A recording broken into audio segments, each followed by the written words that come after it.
Angle और magnetic inclination, जो अर्थ का टोटल मैग्नेटिक फील्ड होता है और हॉरिजॉन्टल डायरेक्शंस होती है, ठीक है, उनके बीच हॉरिजॉन्टल डायरेक्शन मैग्नेटिक मेरिडियन की, तो उनके बीच बनने वाला जो एंगल होता है उसे बोलते हैं angle of dip.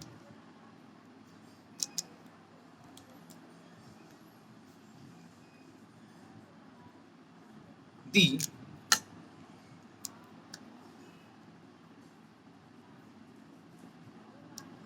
angle made by the earth the angle made by the earth's total magnetic field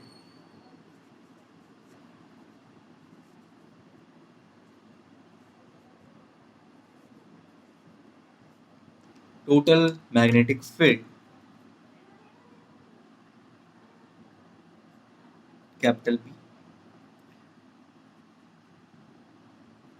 with the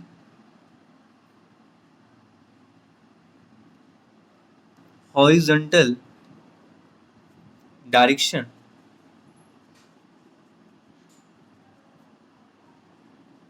in the magnetic meridian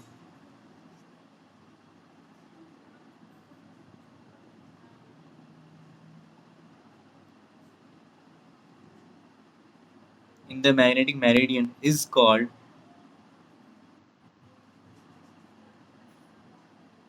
is called angle of dip, angle of dip, और इसे generally denote करते हैं del से, angle of dip को, at any place, at any place, ठीक है, clear समझ में आ रहा है? अब देखो ना, ये सब चीजें हैं क्या, इनकी हमें जरूरत क्यों पड़ती है इन एलिमेंट्स की? इसके पीछे रीजंस यही है कि जब हम कहीं सपोज शिप में ट्रैवल कर रहे हैं या फिर एरोप्लेन में, तो आप वहाँ पे देखे होंगे कि कंपास का यूज़ किया जाता है डायरेक्शंस को फाइंड करने के लिए, कि आप किस डायरेक्शन में मूव कर रहे हैं, ठीक है। तो कंपास में क्या होता है, आपका मैग्नेटिक नीडल्स होती हैं। अब वो मैग्नेटिक नीडल्स क्या शो करती हैं? जनरल सी बात है, नॉर्थ और साउथ पोल अर्थ का। तो यही चीज़ है, ये तीन एलिमेंट्स बहुत ज़रूरी होते हैं किसी भी अर्थ के मैग्नेटिक फील्ड्स को शो करने के लिए। और अर्थ के मैग्नेटिक फील्ड शो करेंगे तो हम किससे शो करेंगे? कंपास से। तो कंपास में हम इन तीन चीज़ों को देखते हैं, ठीक है। अर्थ का जो टोटल मैग्नेटिक फील्ड है V, और horizontal direction in the magnetic meridian. Horizontal directions magnetic meridian हमने फाइंड करा था वो, जिसमें क्या होता है, आपका जो मैग्नेटिक फील्ड है उसका जो साउथ पोल है और नॉर्थ पोल है, उस एक्सिस को बोलते हैं geographical meridian, geographical magnetic field. तो वही है आपका, क्लियर? तो इसे कहते हैं angle of deep. Generally angle of deep को हम डिनोट करते हैं डेल से। और जो एंगल ऑफ डीप होता है डिफरेंट प्लेसेस पे डिफरेंट होता है, क्लियर? अर्थ की क्योंकि डिफरेंट प्लेसेस पे डिफरेंट होता है एंगल ऑफ डीप। और जनरली हम जब मैग्नेटिक इक्वेटर की बात करते हैं, ठीक है, मैग्नेटिक इक्वेटर, तो मैग्नेटिक इक्वेटर में क्या होता है, जो एंगल ऑफ डीप होता है वो मैग्नेटिक इक्वेटर के लिए 0 होता है।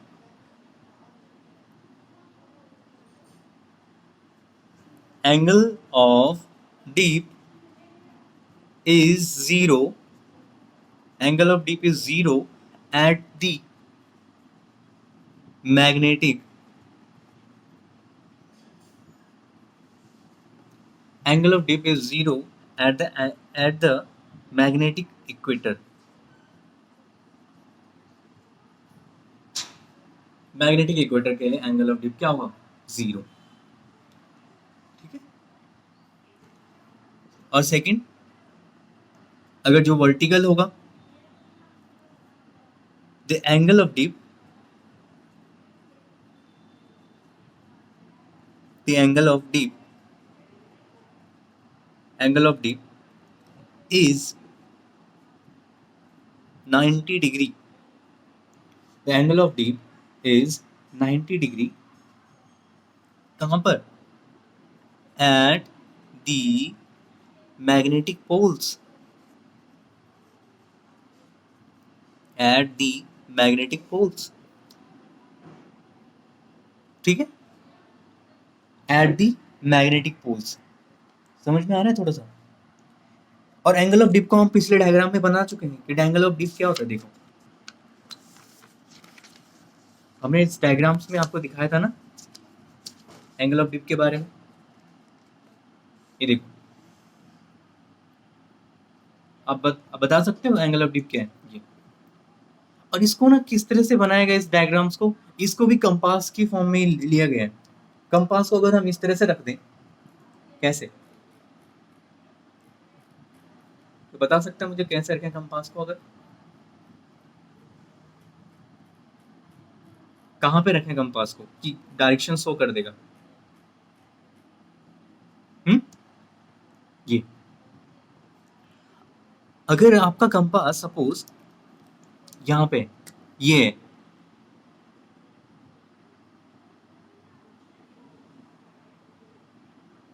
जी, और उसका ये डायरेक्शंस क्या है, एन, और ये क्या है, एस. तो ये वो लाइन है, और ये क्या है, सस्पेंडेड हो किसी कहीं पर अर्थ में, सस्पेंडेड हो कहीं पे, तो वो इस तरह के कंपोनेंट्स रखेगा अपने पास. जिस डायरेक्शंस में कंपास होगा वो तो होगा उसका हॉरिजॉन्टल, और ठीक इसके जो वर्टिकली होगा वो होगा इसका कौन सा, वर्टिकल कंपोनेंट.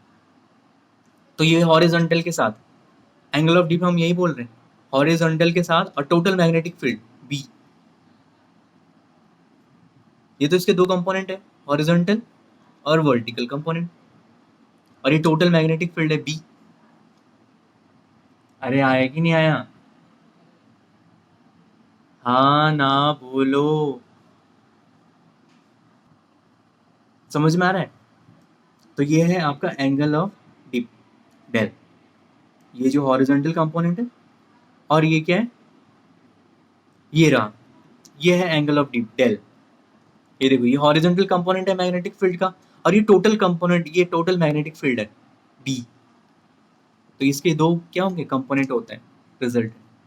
और आपको पता भी है कि जिस डायरेक्शंस में एंगल बनता है वो हॉरिजॉन्टल होता है, और उसको हम क्या लिख सकते हैं, वैसे इसे बी एच इक्वल टू क्या लिख सकते हैं, B H is equal to, बताओ जरा, B H is equal to क्या लिख सकते हैं.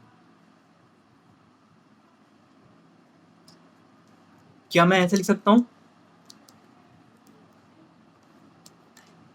बी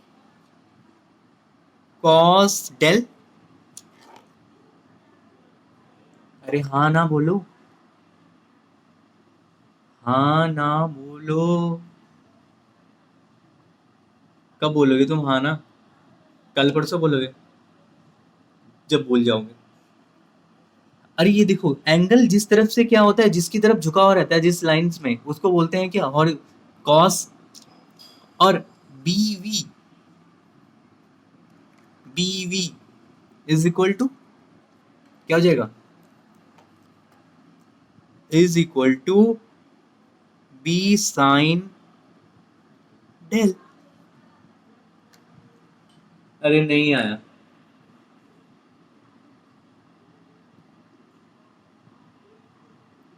क्या वेक्टर का थोड़ा सा पढ़ा था वेक्टर को. तो वेक्टर्स में क्या होता है, एंगल जिसकी तरफ होता है वो होता है आपका कॉस कंपोनेंट, और जो वर्टिकल कंपोनेंट होता है उसे कहते हैं साइन, साइन थीटा. ये यहाँ पे डेल है तो साइन डेल. क्लियर है, हाँ ना बोलो. अरे आया नहीं आया, आया नहीं आया, नहीं आया, अरे नहीं आया, जो बोले चमका. आपका जो थर्ड कंपोनेंट है वो है horizontal.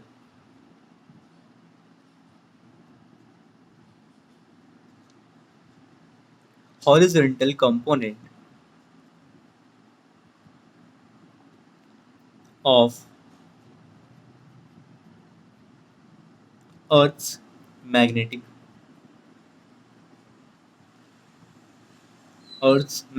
field.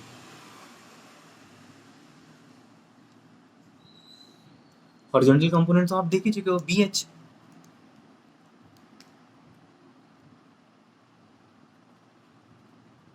It is the component. It is the component of the Earth. It is the component of the Earth total magnetic field.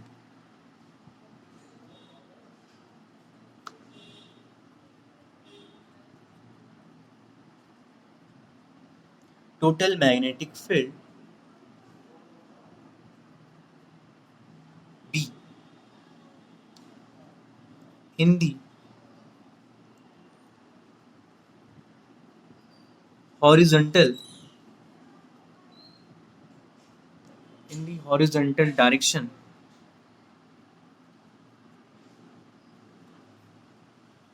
in the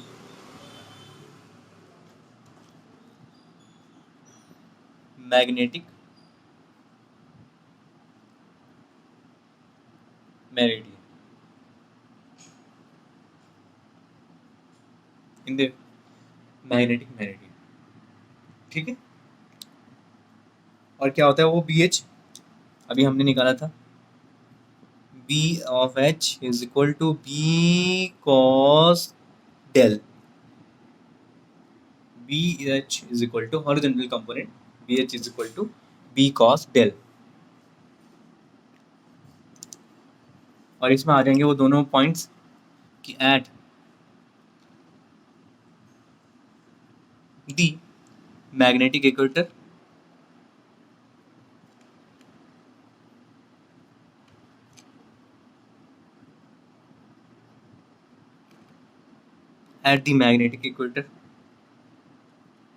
del is equal to कितना होता है 0 degree. Del is angle of dip. तो BH कितना हो जाएगा BH is equal two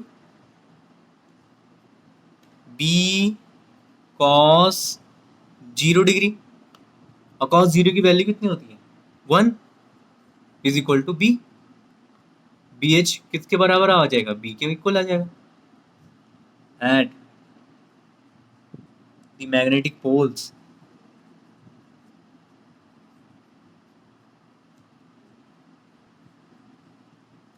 poles में del की value कितनी होती है 90 डिग्री. तो BH की वैल्यू कितनी आ जाएगी B cos 90 डिग्री. और cos 90 की वैल्यू क्या होती है cos 90 की वैल्यू भैया. अरे cos 90 की वैल्यू क्या होती है ये क्या होती है cos 90 की वैल्यू 0. तो 0 आ जाएगा सर. आया समझ में. तो ये मैग्नेटिक इक्वेटर मैग्नेटिक पोल्स. तो हॉरिजॉन्टल कंपोनेंट इस तरह से भी यूजफुल है. ठीक है समझ गए. अब बात करते हैं हम इनके बीच रिलेशंस की. एक इंपॉर्टेंट क्वेश्चंस भी है और रिलेशंस भी है एक तरह से.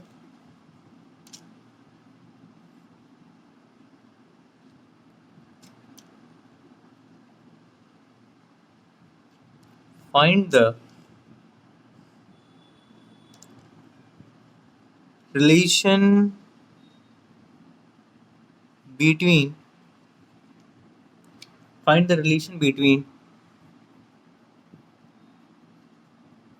elements of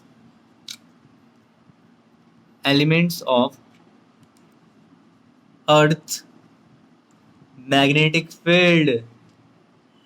टंटना आ गया ना important question. Find the relation between elements of earth magnetic field. Oh, this is very important. Hashtag question. Very, very important for your exam point of view. तो फटाफट से जल्दी से हम इसका रिलेशन निकाल लेते हैं। सॉल्यूशन क्या हो जाएगा? देखो पहले, सबसे पहले आपको पता है कि अर्थ मैग्नेटिक फील्ड्स में डेल को हम क्या बोलते हैं? Angle of D. Any please.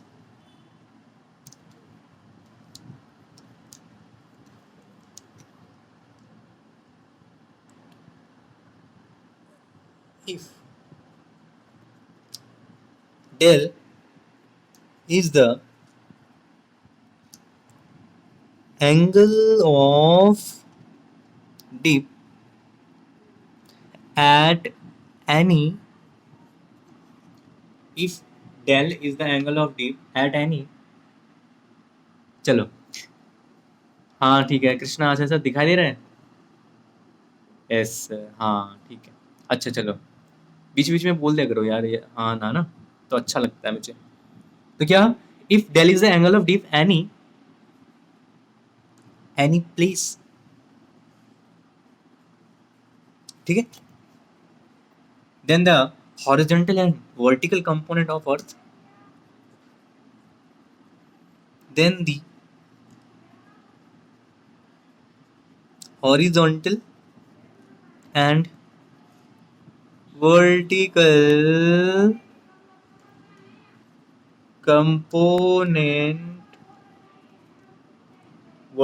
components of earth क्या हो जाएंगे? मैग्नेटिक फील्ड एट,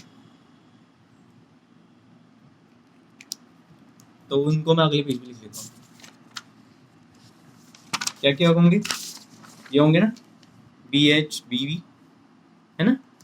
डायग्राम बार बार नहीं बना रहा हूँ मैं, परेशानी हो रही मुझे, वैसे मेरे आर्ट इतनी अच्छी है नहीं। तो क्या हो जाएगा?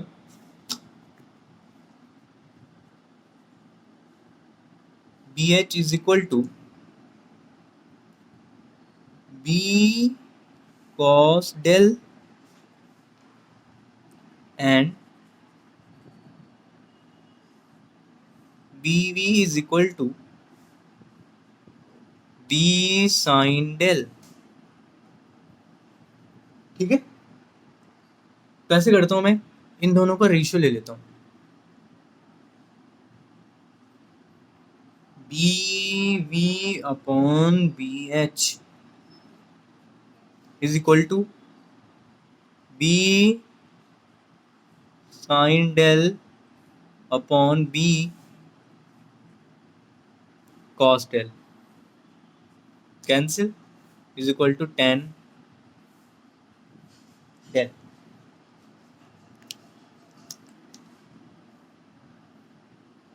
B V upon B H is equal to 10 del. This is a very important relation. Numerical questions भी आते हैं इस पे। एक तो यहाँ के ऑल्सो पाइथागोरस थ्योरम लगा लो, क्या हो जाएगा? Also B H square plus B V square is equal to, क्या हो जाएगा? बी एच की वैल्यू रख लो, B square cos square del plus B V की वैल्यू ये है B square sine square del. अरे नहीं आया समझ में? अरे कौन नहीं आया? ठीक बात, बी स्क्वायर कॉमन ले लो, बी स्क्वायर कॉमन ले लिया तो ब्रैकेट में आ गया cos square del plus sine square del. Cos square del plus sine square del क्या होता है? 1। अरे नहीं, तुम्हारी भाषा में बोलो तो अरे गजब, देखो तो जरा, बी स्क्वायर किसके इक्वल आ गया? H square plus B V square और B is equal to under root horizontal component of magnetic field का whole square plus B V square. This is a very very important relations भैया.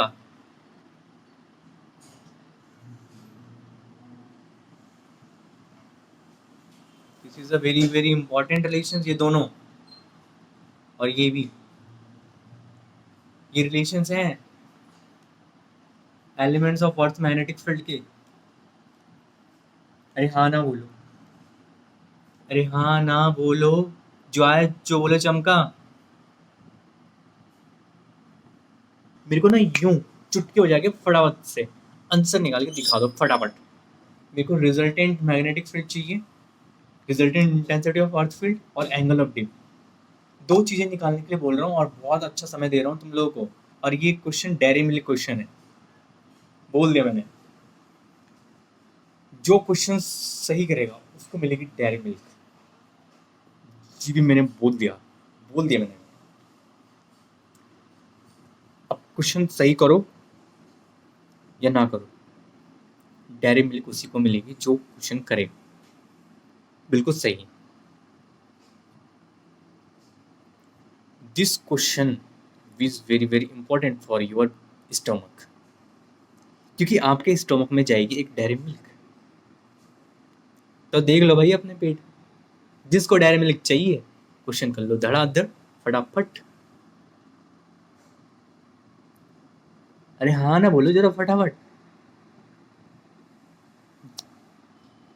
देख लो फटाफट. अगर किसको dairy milk चाहिए, dairy milk question है.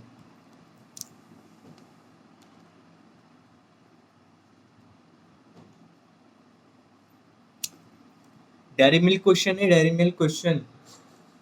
ये क्वेश्चन डेयरी मिल्क क्वेश्चन है, जल्दी करो इसको. तुम लोगों ने डेयरी मिल्क नहीं चाहिए, मैं समझ गया. हियर कितना डिग्री, कितना डिग्री. अच्छा एक मिनट मैं देखता हूँ.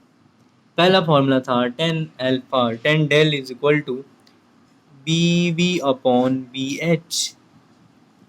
वैल्यू रख लो 0.38 अपॉन 0.22. थोड़ा सा कैंसिल कर लो, मैं तो अपने कैलकुलेटर से कैंसिल करता हूँ. ये हुआ is equal to 1.72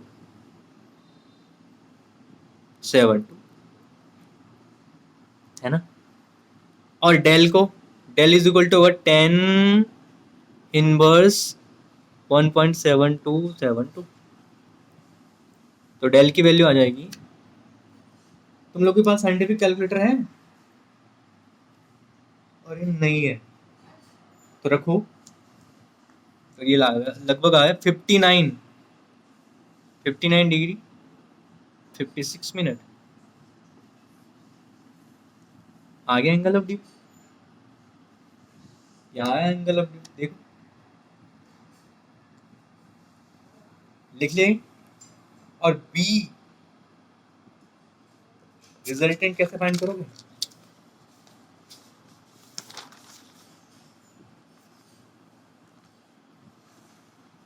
resultant B is equal to under root B H square B V square. Value रख दो इसका अंडर रूट में. बी एच की वैल्यू कितनी थी? 0.22 whole square plus 0.38 whole square. Square करो 22 का कितना होगा? 484. तो 4.84 हो जाएगा. 0.38 का होल स्क्वायर उसको भी कर दो, जल्दी करो स्क्वायर. और फिर अंडर रूट करके सॉल्व भी कर देना.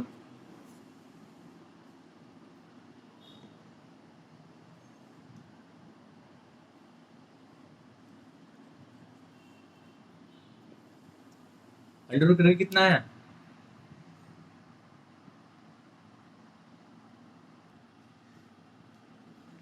हो गया.